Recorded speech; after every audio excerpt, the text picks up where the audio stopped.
The question is that the proposed expenditure be agreed to, and I call a member for Barara. Deputy Speaker, my questions are about what the Attorney has done about the failure of his portfolio agency, the Australian Human Rights Commission, to appropriately deal with the rise of anti-Semitism since the 7th of October.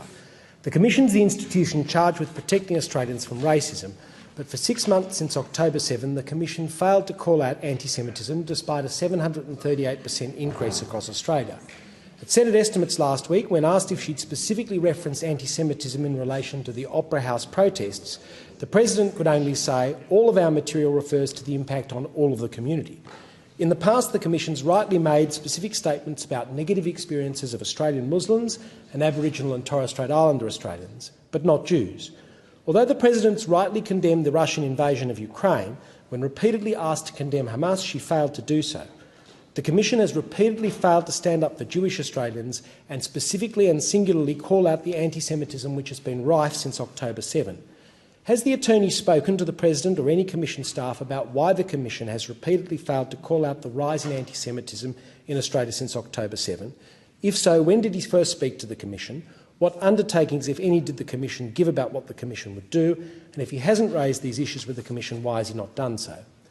The phrase "from the river to the sea" calls for the violent destruction of the State of Israel and the Jewish people. The Prime Minister agrees it's an extremely violent statement which has no place on our streets. A bipartisan motion in the Senate condemned the use of the phrase. So what does the Attorney-General say to his new Race Discrimination Commissioner, who at Senate estimates last week failed to condemn the phrase "from the river to the sea" and instead said he'd have to look at the context? There is systemic racism against Jews at the Commission, as evidenced by the statements of their staff and actions of their contractors.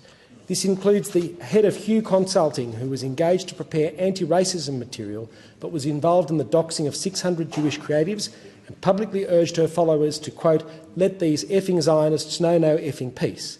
There's the Commission's lawyer, who publicly stated that Jewish people as a group are not entitled to cultural safety and suggested the terrorist attacks of October 7 could make sense.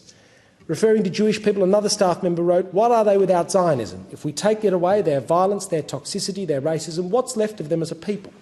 Then there's the call by Commission staff in relation to the terrorist attacks to acknowledge Israel's occupation of Palestine as the source of the violence and embed an acknowledgement of Israel's apartheid, occupation and genocide in all communications regarding this matter from the Commission.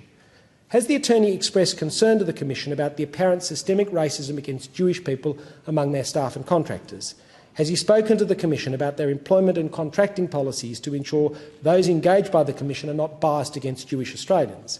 Has the Attorney asked the Commission to undertake an audit of its staff and contractors to establish whether any other staff contractors have engaged in acts of racism against Jewish Australians? The government's policy is to have the Commission undertake a 2-year inquiry into racism on campus, which includes First Nations people, anti-Semitism and Islamophobia. Does the Attorney believe the level of campus anti-Semitism is not significant enough to have its own standalone inquiry? Given the problems of campus anti-Semitism before October 7, identified by the Australian Jewish Students Survey, including that 64% of Australian Jewish university students experienced anti-Semitism on campus and 19% stayed away because of anti-Semitism, and given the massive increase in anti-Semitism on campus has included Jewish students being spat on and taunted with swastikas, the office of Jewish staff members being urinated on, academics saying Jews don't deserve cultural safety, Vice-Chancellors implying that hate-fuelled protests are just the price Jewish students have to pay for free speech, and a collective statement from 39 university chancellors which was so weak it didn't even mention the words Jew or anti-Semitism. Given all of this, given the failure of the Commission President to call out anti-Semitism and condemn Hamas, given the Race Discrimination Commissioner could not condemn From the River to the Sea, given the systemic racism in its staff and contractors, does the Attorney believe the Commission is really the appropriate body to undertake an inquiry into anti-Semitism on campus, or does he agree with the opposition, the non-Green crossbenchers and almost every Jewish organisation in the country that only a judicial inquiry into anti-Semitism on campus can deal with this matter properly? Question.